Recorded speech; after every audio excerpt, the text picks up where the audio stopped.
primetime Poulton, keep it entertaining. You already knowin', outworking everybody and he don't ever quit. Talking about plenty comics like Graveyard Shift, Sea Dogs, Fighting Wolf, U.S. Assassin, doing just what he loves. This is his passion. Bring more value to your dollar. No, I'm not frontin'. That's how just a writer became a moral compass. This is primetime Poulton. This is primetime Poulton. Let's go.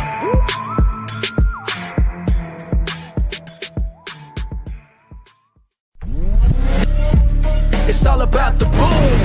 TMC, baby. It's all about the boom. Cowboy Phil, baby. It's Cowboy Phil. Hit him with the body slam, elbow drop. TMC, Cowboy Phil, laid pot guys. What you see in the ring are two monsters. Energy of a king and of a rock star. Yeah, drop kick, probably make your heart stop. You ain't ready, super scary, and they staying on top. Hit a ding ding, better watch yourself. It's TMC and Cowboy Phil. Lay pot guys, yeah, they the real deal. It's TMC and Cowboy Phil. 2 times a week, you can't compete. They body slam you down, now you taste the beat. The champions, they legendary, nobody like them. Coming for the belt, yeah, they coming for the title. Hey, it's all about the boom. TMC, baby. TMC, yeah. It's all about the boom. Cowboy Phil, baby. Let's go. Cowboy Phil, baby. Hey, hey, hey, hey, yeah, let's go.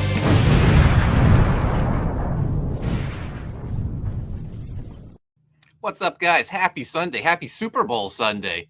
Phil, you a big Super Bowl fan? Yes. I have some money on the game, so I'm going to be watching all 4 quarters and hope that the game ends with the Bengals having a 7 at the end and the Rams having a 4. So whoever wins, doesn't matter as long as I win some money. I don't give a damn about the Super Bowl, but I'm rooting for you, Phil. I hope you win your bet. Thank you. Appreciate it. And pardon my manners. We haven't introduced ourselves. I'm the moral compass, Mark Poulton. With me, never trust the loyalty of a cowboy, Phil McNulty in the house. What's up, Phil? Not much. I'm on the road to recovery, so you sound 100% better than Thursday night. There's a difference between not being able to talk and then being able to talk. And now, because of so, I can finally give opinions on things again. and I want to publicly apologize. You wanted to do the King of That Thing match first. I didn't see your message. I made you sit through the longest match in the history of the CGWF, that tag team classic between the Gentleman Scoundrels and Ethan Van Sciver and Cecil. I noticed you disappeared during that match. Oh, well, I was in and out because I had coughing spells, and I'm sure no one wanted to see me choke and just like cough the entire time. So, and I had to blow my nose. So I'm sure that was another not too flattering aspect. Let's talk a little CGWF before we dive into Impact Wrestling. So the saga has finally been sorted out. You 6 a.m. kept trying to make us think that you were going to turn on me, turn on the Primetime 6. Not the case. It was actually your evil twin brother, Patrick, the outlaw, Patrick McNulty, the entire time.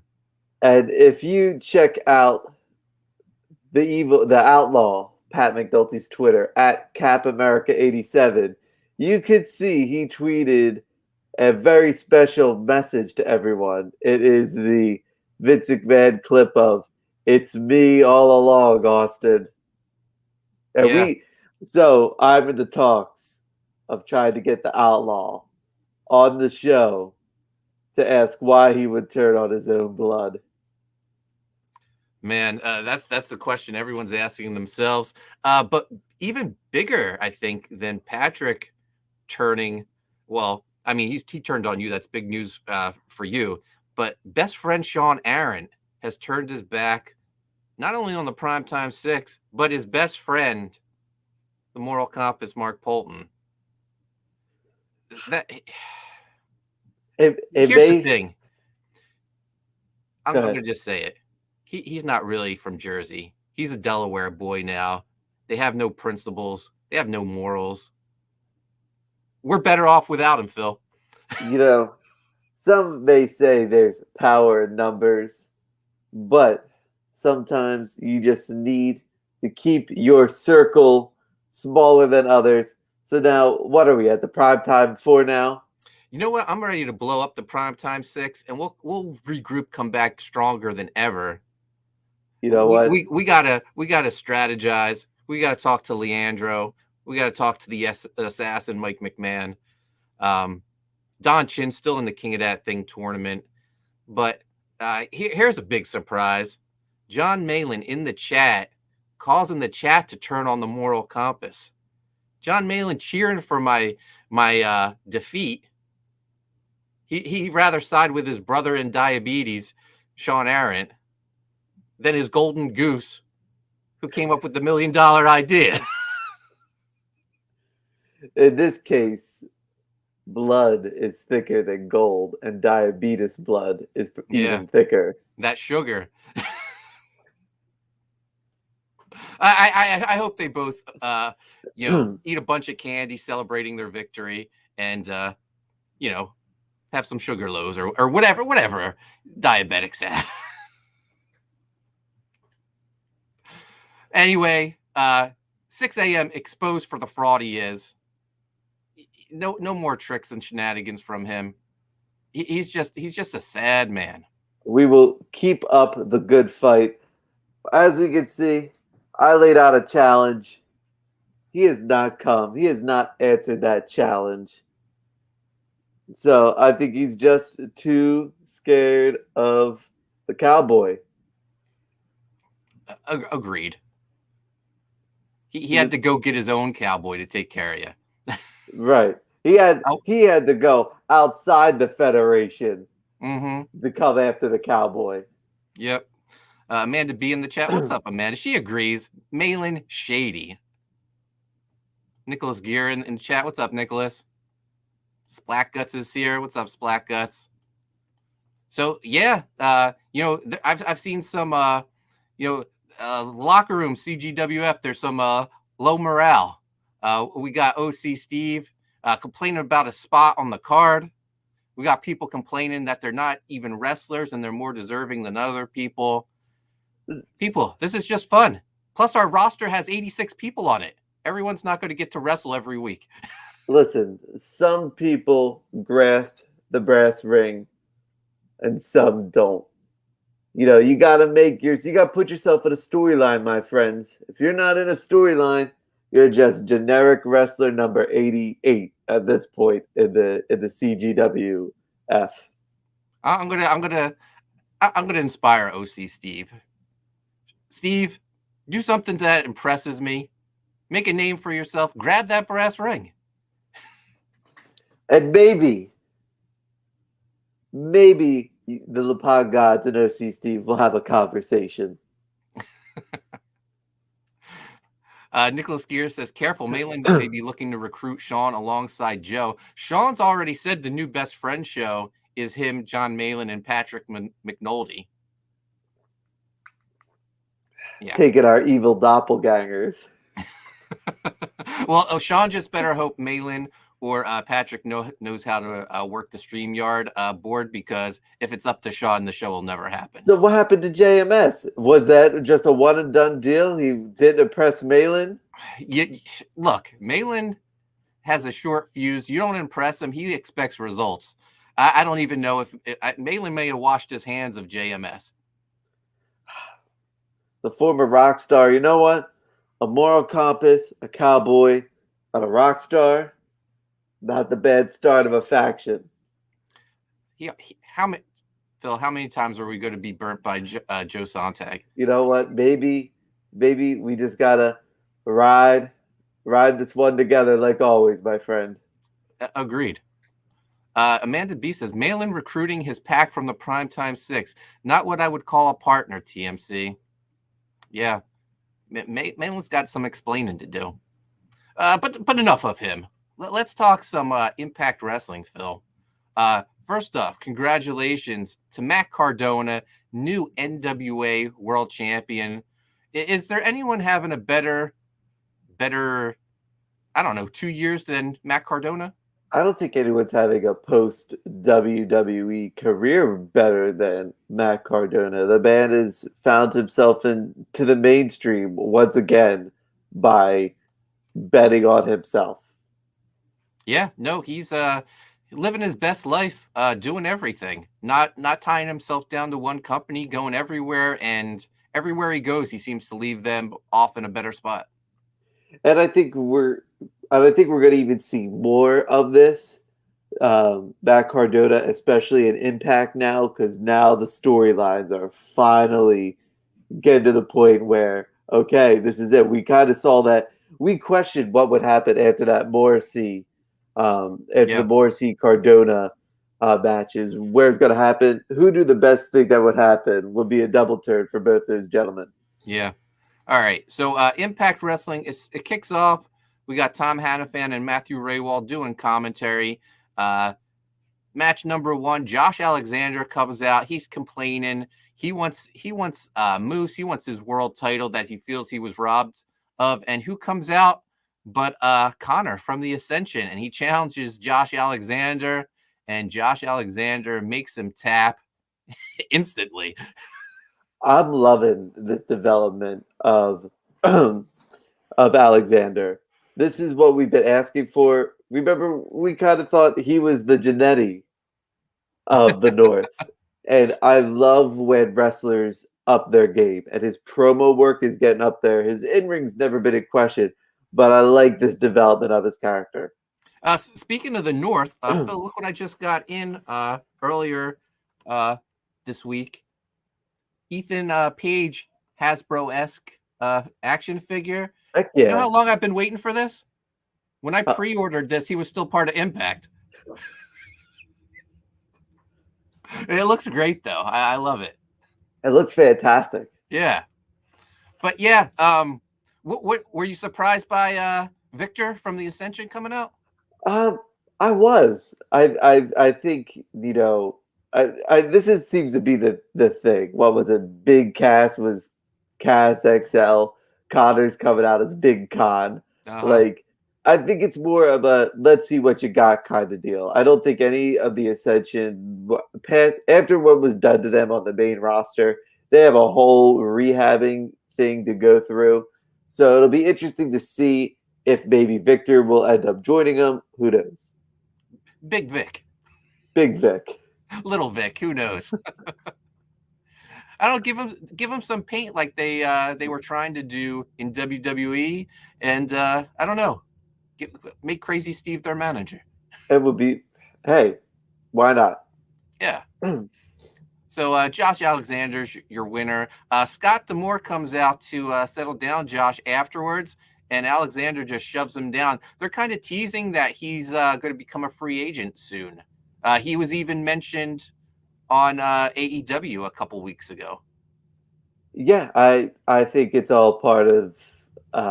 I think it's all storyline. I don't think there's. I mean, he'd be nuts to leave Impact. He's sort of becoming the face over the last couple of years. The face of Impact.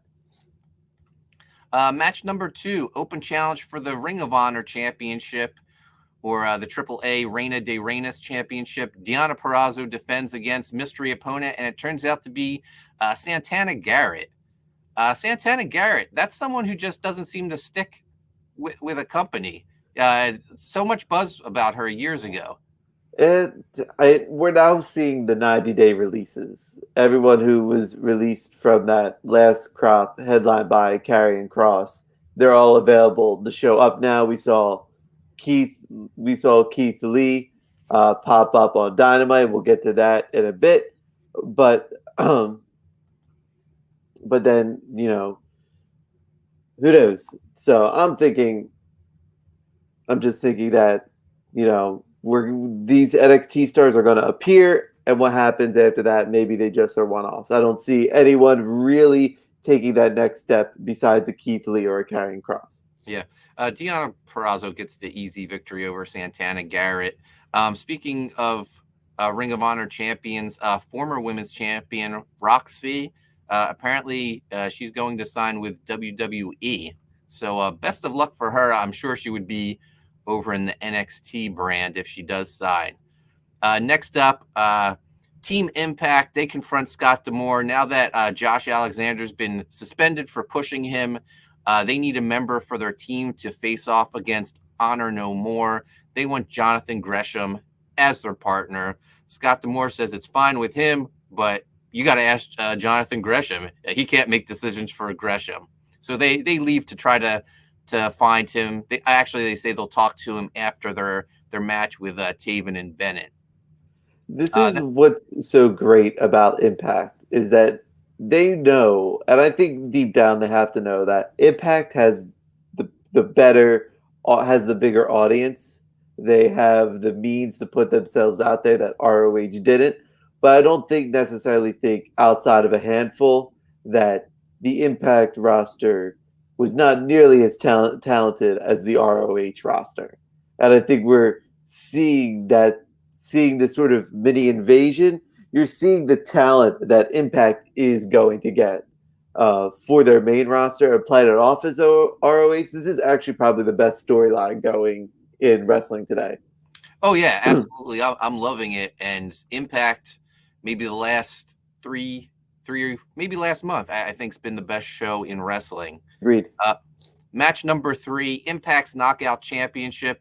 Mickie James defends against Chelsea Green. Chelsea wins when Tasha Steelz interferes in the match. She has a little. She's kind of got a rivalry going on with both of these women, Chelsea Green and Mickie James. Do you ever see? Now Tasha has that match whenever she wants it. Do you ever see Tasha Steelz being world champion? Yes, but now this year.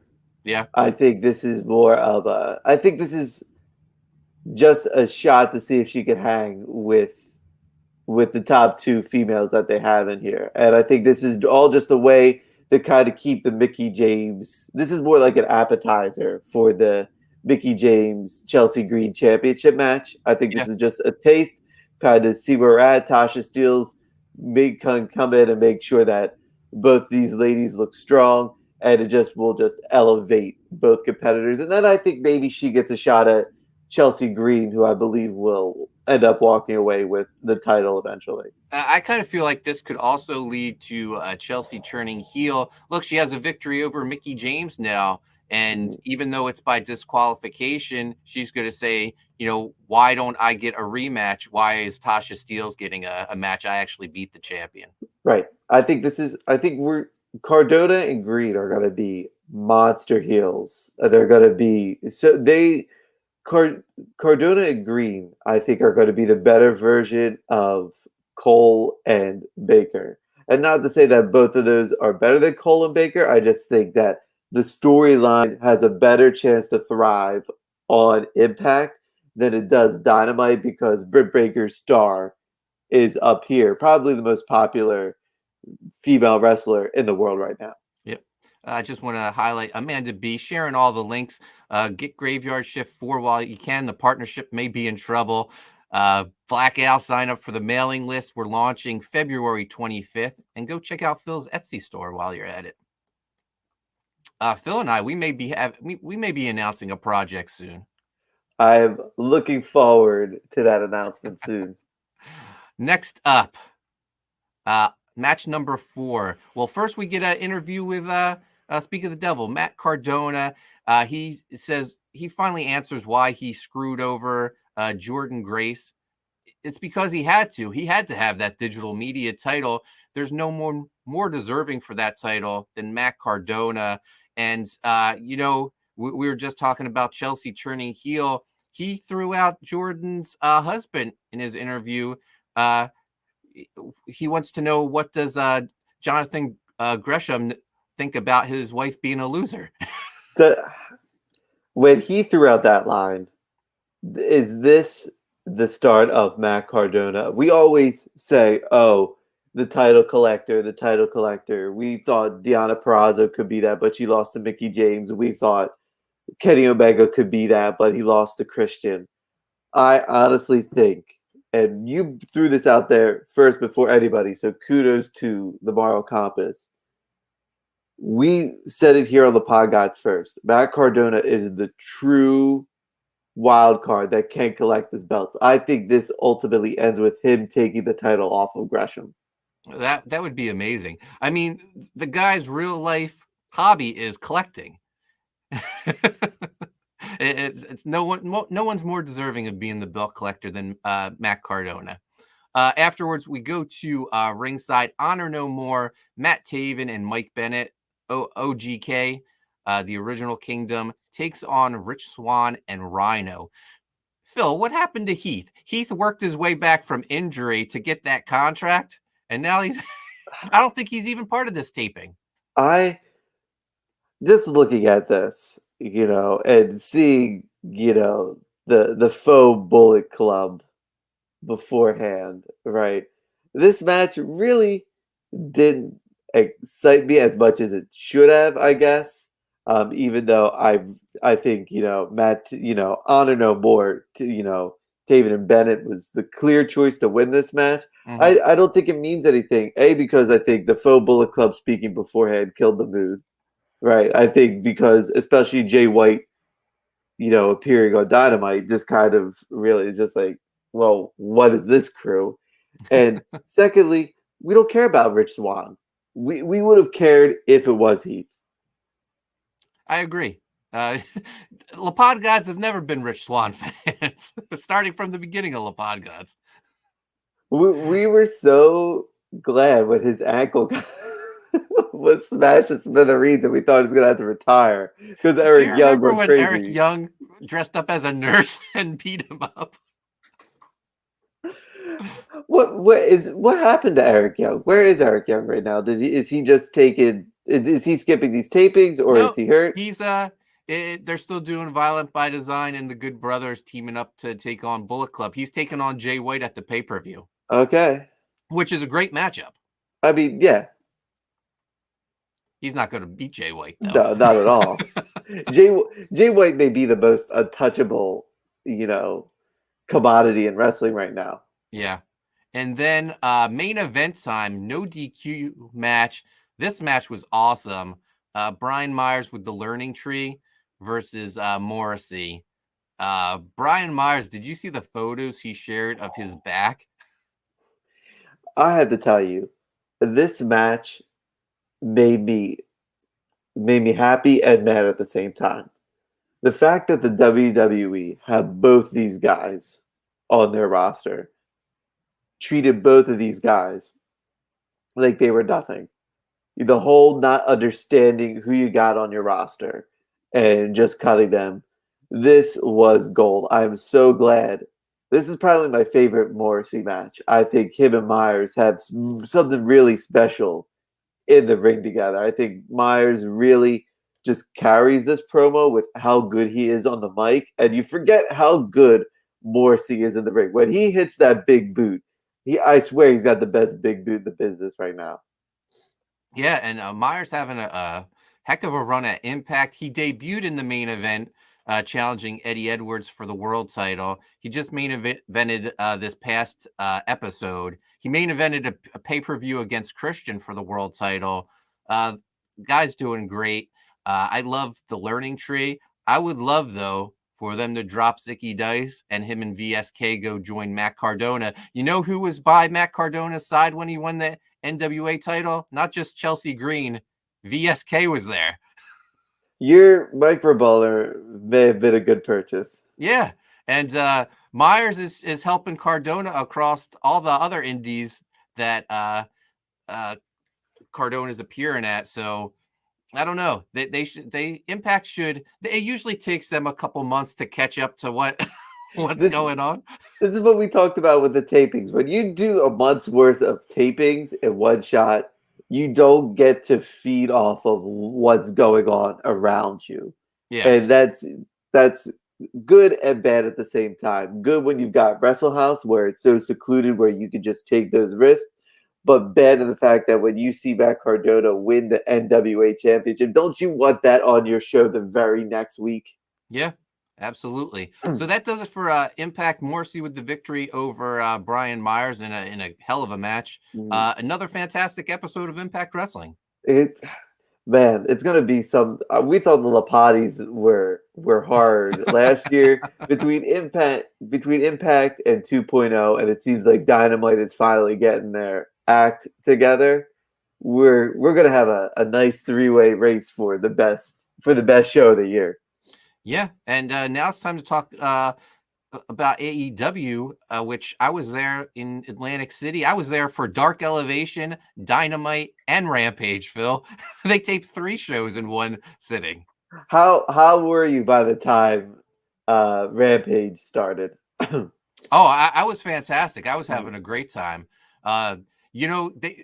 Tony Khan comes out when they're switching over the ring, and he like just gets you hyped up. He's like a crazy man.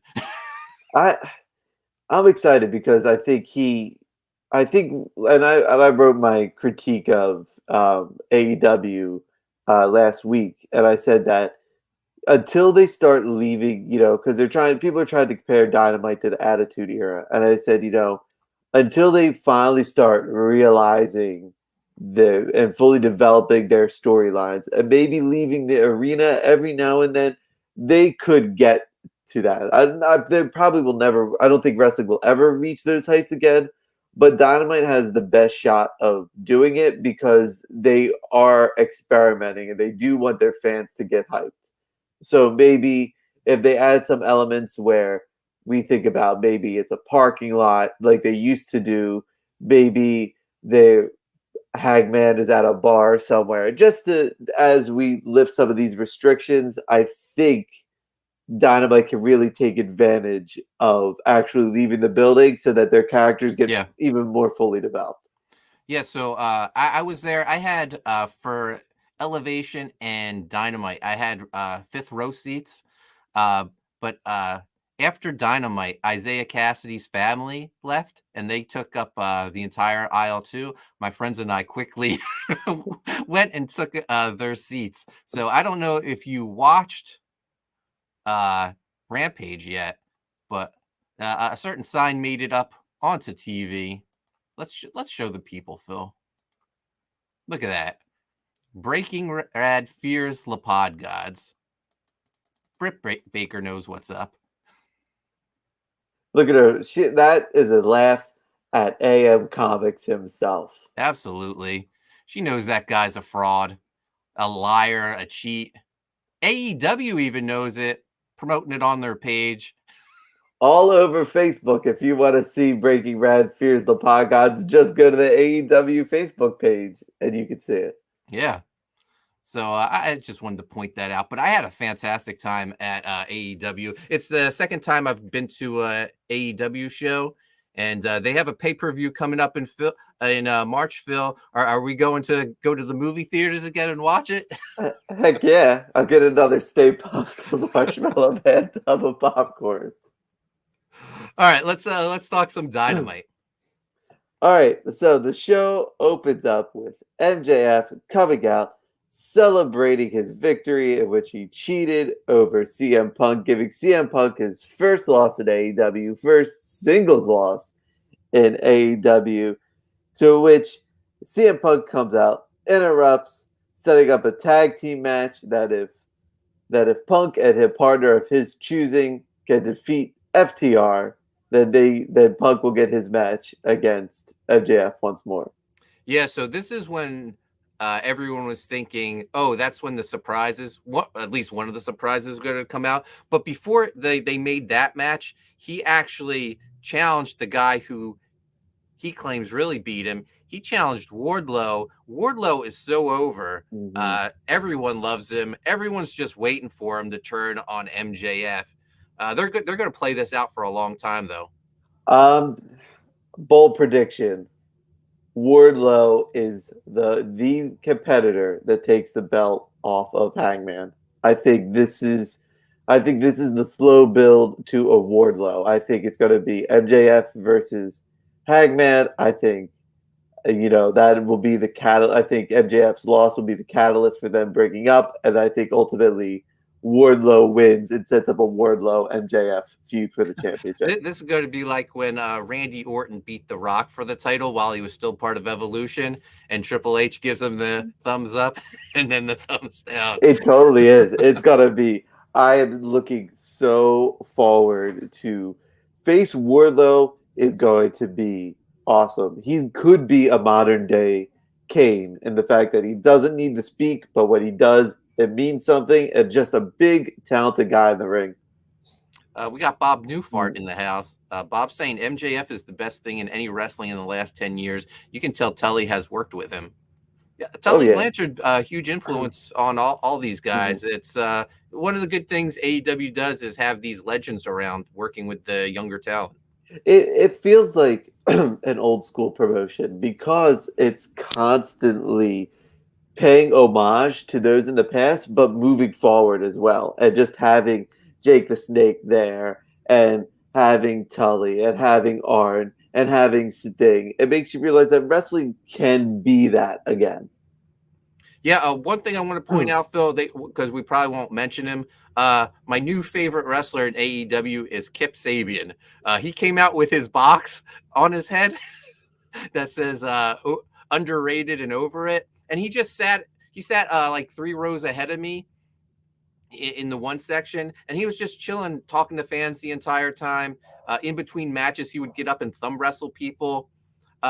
He's just living this gimmick, and I don't know what it's going to lead to, but it reminds me of like Nitro when Raven joined WCW, and he just sat in the crowd for months before he did anything. You took it right out of my head. This is a total Raven gimmick.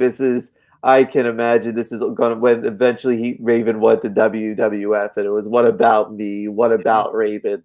I'm expecting the same thing from Kip, and I think he's the one guy in decades that could pull off a what about me gimmick because he just has that sort of almost, whiny brat aspect to him. Yeah.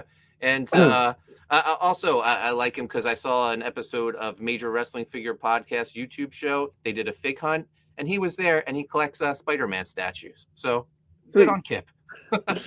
Past Master Dan says, what happened to Phil? Is he all right? Yeah, he's getting over a cold. Phil's been sick forever. Yeah, as a teacher, you tend to pick up things from your students. Yeah. But next, you in a bubble, Phil. Yes. But next up, we had a squash match between Wardlow and the Blade, in which Wardlow went over.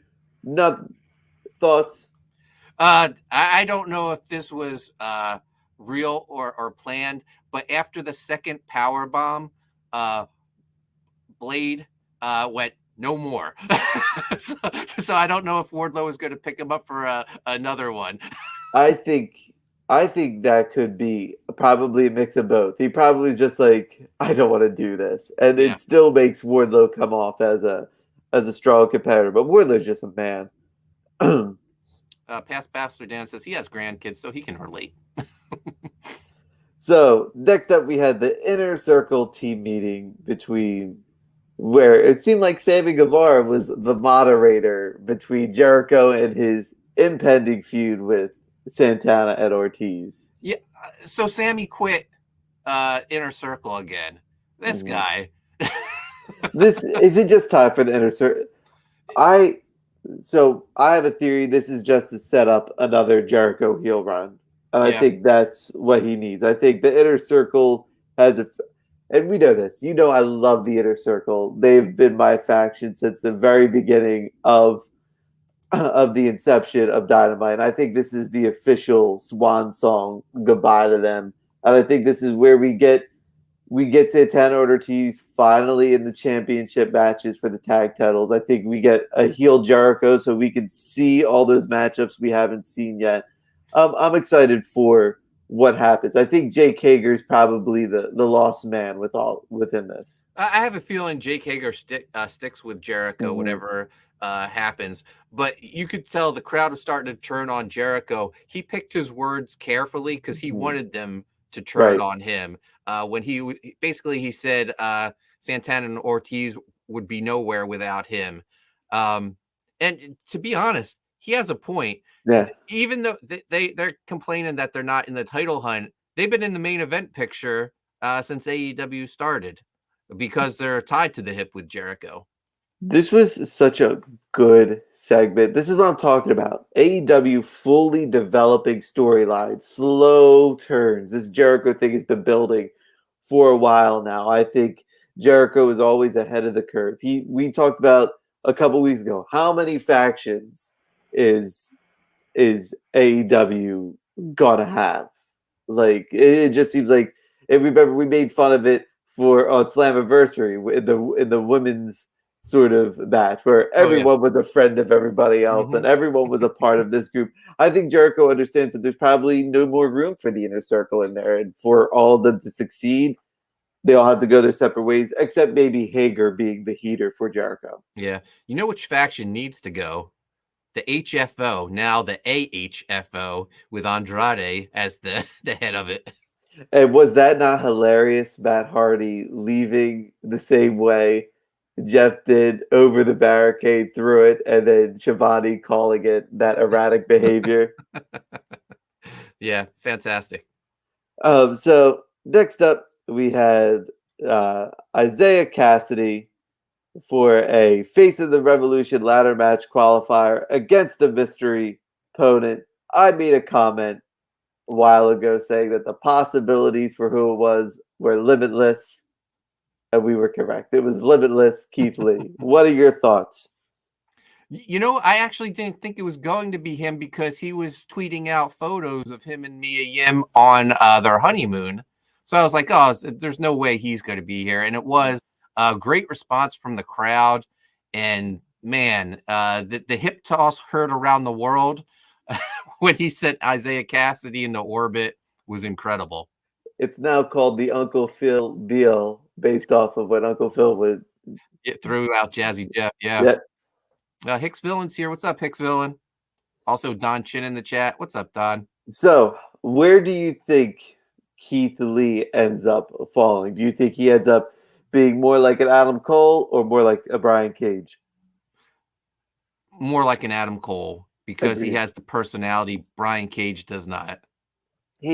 Just the way he presents himself, walking down that, he felt like a star. This is Tony Khan cherry picking the best parts of NXT gold. Mr. As Von we do it. Stugel in the chat as well. I did see Brian Cage on Twitter calling out Keith Lee, asking for AEW to give him Keith Lee. I don't think AEW is giving Brian Cage any matches anytime soon. I think the only thing they're waiting to give Brian Cage is his release. Yeah, agreed. So, main event time, we get CM Punk and his mystery partner ending up being Jon Moxley, defeating FTR. Yeah, this was this was a fun match. Moxley came right down our aisle, tried to get the sign on TV. Then didn't work, but it was an awesome match. Moxley looks great. The taking time off for his alcohol addiction did him wonders. He looks great in the ring. He looks 20 years younger, and the fans really loved the CM Punk Jon Moxley team, which was Moxley supposed to happen before Punk left. Yeah. So it was a really nice callback.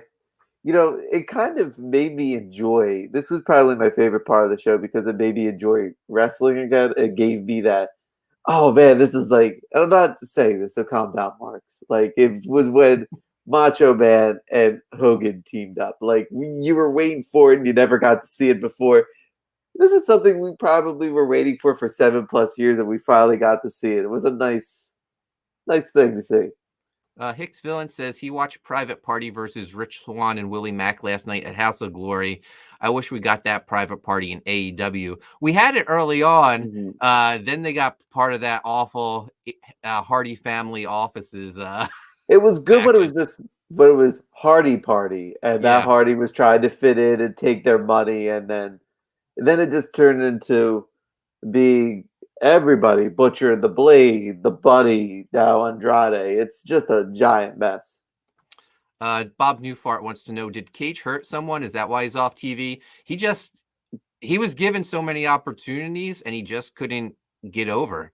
Yeah, I mean, when and I don't. The worst thing to happen to Cage was having Hook, Oh because yeah. you ended up seeing one was a really built, jacked guy but lacked charisma, and then you see a young guy who just has all the swag and charisma in the world, and just by simply coming in and being himself, he got over. I don't think Brian Cage knows how to connect with the audience. What happened to Brian Cage was they started adding members to Team Taz. Ricky Starks joined. Mhm. Ricky Starks has more personality than Brian Cage. Then Will Hobbs joined. Hobbs has more personality than Brian Cage. Then Hook joined, and Hook has more personality than Cage as well. And Brian Cage became the odd man out on Team Taz. And then it doesn't help that his wife is on Twitter complaining about how her husband's booked. So there you go. Yeah. Note to CGWF wrestlers, when you start complaining on Twitter about how you're booked, you might not get used again. You gotta get over. OC Steve, I saw you speaking to former PT6 members, JMS and Sean Aaron, and I enjoyed your promo. So keep getting yourself out there, my friend. Maybe you'll get booked for the show. So next matchup, we had a TBS championship match, AQA versus Jade Cargill. This match was terrible. AQA did that. What'd she do? She did a Kidman's old move. Uh, Yeah. Which was a surprise, but yeah, overall the match wasn't great. Crowd, at least the section I was sitting around, they love Jade Cargill. Jade Cargill is the best thing that they could have done for her is have this championship. Sometimes I think we get a little too close to it. I think we are like, oh, that's cool, Ruby Soho. Oh my goodness, Thunder Rosa should be the one. But Jade Cargill was the right choice, and she's actually really doing a lot of work to it. She's constantly on Twitter promoting herself. She's constantly going after people saying you mean TBS. She's doing a real good job with the championship. I'm really enjoying her work with it. Yeah, AQA had that one big move, but otherwise, I've never even heard of her before. No, neither did I. So yeah. So next up, we have the Professor's 5-minute rookie challenge, which is Serena Deeb challenging any rookie to come out because she is the woman of 1,001 holds. Great gimmick for Serena Deeb. This was an entertaining segment. I love Serena Deeb. She's starting to become my favorite competitor in AEW's women's division. Even like the interviews that she does, she's saying how the new generation aren't grateful for what they have, and people are getting the lines confused. Like they're thinking she's like legit saying that, and maybe she is, but it's part of her character too. The best wrestling is best when the line between shoot and kayfabe is blurred, right? And we're getting that with Serena Deeb because she is so good at what she does. Yeah. I saw some people online complaining because she is dating Marty Skrull and saying she shouldn't deserve her spot because of that. I mean, we gotta learn to move on, people. Yeah. Like let's figure it out. We gotta move on. If you don't think Marty Skrull, the moment he comes back, is gonna get a huge pop, you have no clue about professional wrestling. This man is gonna get cheered. If he walks out on Dynamite, if he walks in on Impact, this man is going to get cheered, and Twitter's going to blow up, and their Twitter's going to be Twitter. But the fans in the stadium are going to be the ones who either bring Marty Skrull back or really bury him. And I hope that the fans let him get a second chance. Agreed. So now we get to main event number 2. We get Hangman Page versus Lance Archer in a Texas death match for the AEW World Championship. It was what we expected, wasn't it? You heat up Lance Archer to have him lose. What I didn't expect was every week I say, I don't understand why Dan Lambert's on my TV. I don't know who finds him enjoyable, but what a genius move. Him taking out the top rope so Hangman couldn't do the buckshot lariat. And then he figures out how to do it by doing the the flip off the referee. This is no fault of Hangman Page. I feel like this almost feels Daniel Bryan-ish. Remember who his first feud was after he won the championship at WrestleMania by defeating Triple H and then beating Orton and Batista in the main event. Do you remember who his first feud was? Was it Cena? It was against Kane. Oh. I remember they had the whole match with Kane, and then he went on like the sky rise and he chokeslammed him in the ring, and that's what sort of gave him a concussion. But it just killed any momentum. Kane was always the guy that you knew was never going to win the championship, but you would heat him up and then he would lose, and predictable got boring. There's two types of predictable in wrestling. There's predictable that's entertaining because we're expecting and waiting and hungry to see it, and there's predictable in the fact that we know this is just sort of a move along feud to whoever Page is gonna go against next. So there were no stakes in this, but I did enjoy the return of Jake the Snake. Yeah, and Jake wanted to do his DDT on Page, and the crowd was hot for it, and Lance Archer wouldn't let him do it. Do you think this is the start of, I don't know, Jake the Snake, Lance Archer split, or because now that Dan Lambert's involved, or how do you think this goes? I could see them breaking those two apart. They never really seemed to gel anyway. Like Archer, Archer just comes out like a house of fire whenever he's announced, and then like 10 seconds later, Jake comes. Yeah. So plus, I mean, Jake the Snake's a legend. The fans are going to love him regardless. So why put him with a heel? Right. And even when Archer was a face for that short period, Jake Roberts really did nothing for him. No, it's weird. Archer's a real enigma, and I think it really comes back to, I really think he's probably going to be one of the guys that will probably be leaving Dynamite to check out where greener pastures might be. Just because I think he would survive in a WWE. Would he be booked? Great, probably not, but it'd probably be better than what he's doing right now in AEW. Hicks Villain says Marty is unhireable. He's working in Puerto Rico right now, but it's different there. Bob Newfart says AEW lead the world in small wrestlers. He also says they need to hire the Blood Hunter that would bring real heat. Good heat. Devin is old school. Oh, have you seen the Blood Hunter? He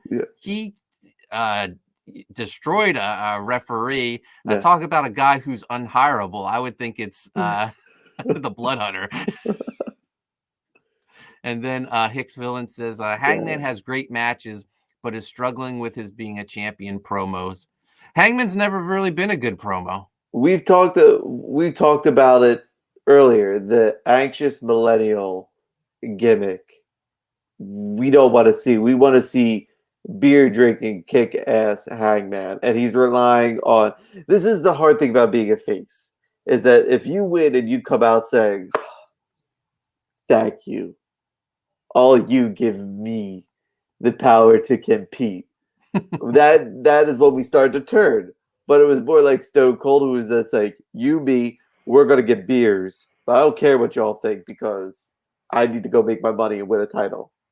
There's a guy that you root for because you wanted to be that guy, beat your boss's ass. So we sort of projected ourselves upon Stone Cold because he was a larger than life figure. When wrestlers lose that larger than life feel, it's really hard for them to get that back. I think that's why Kenny Omega was such a great champion, was because as soon as he won it, you just knew he was above everybody else. And more like he just basically ignored the crowd. He never told him, he never yelled at him, never told him to shut up. He stayed above it all. And that's what makes those larger than life champions. What made Triple H so good as a heel. He never said, "You people," in the Attitude Era. It was always, I see two people who are the big faces, and someone needs to be the antagonist. That was it. Yep. So that does it for this week's Dynamite. I guess just want to mention Jay White made his debut. Did they show it on Dynamite, or did they just save it for Rampage? Because he was backstage. He beat up Roppongi Vice to help the Bucks and Adam Cole out.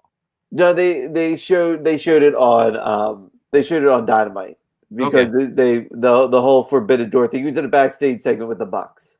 Yep. Yeah. So Jay White is here now, and he gets involved in Rampage as well. And the Bucks are conflicted because Adam Cole's all for Jay White being here, and the Bucks are like, "Well, don't you realize he had a feud with Kenny Omega?" But that's during the time Adam Cole was dead, so he really wouldn't know that.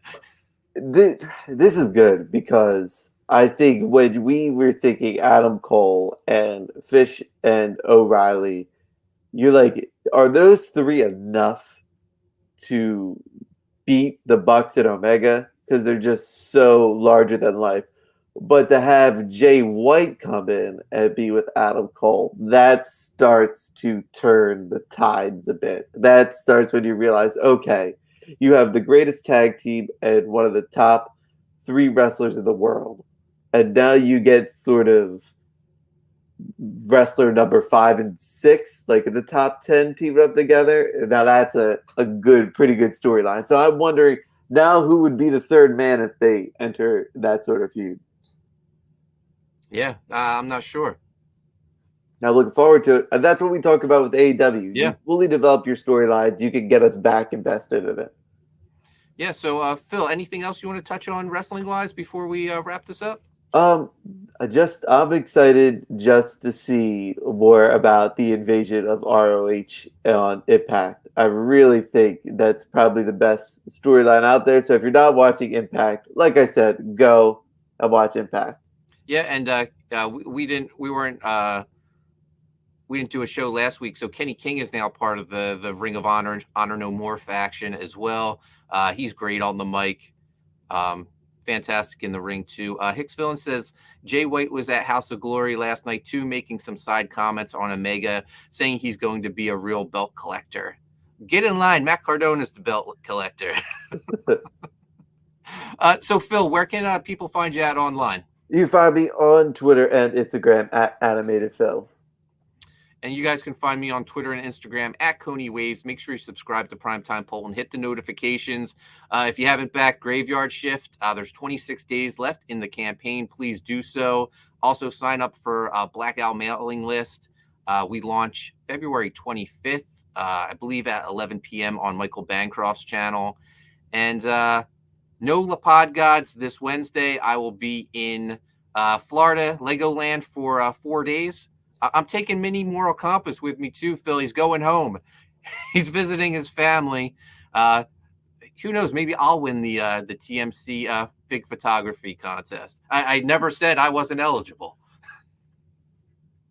But we'll be back either Sunday and Monday for our CGWF matches. And Phil, are you joining us Tuesday for more matches? We shall see. All depends on how much homework I get on Monday. All right.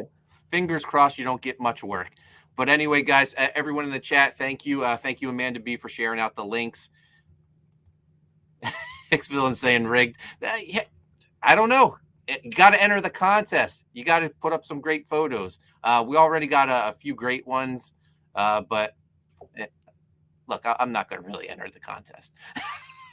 I'm just trying to get you guys to do your best. All right, guys, we'll see you later, and enjoy the Super Bowl if you're into football. See ya.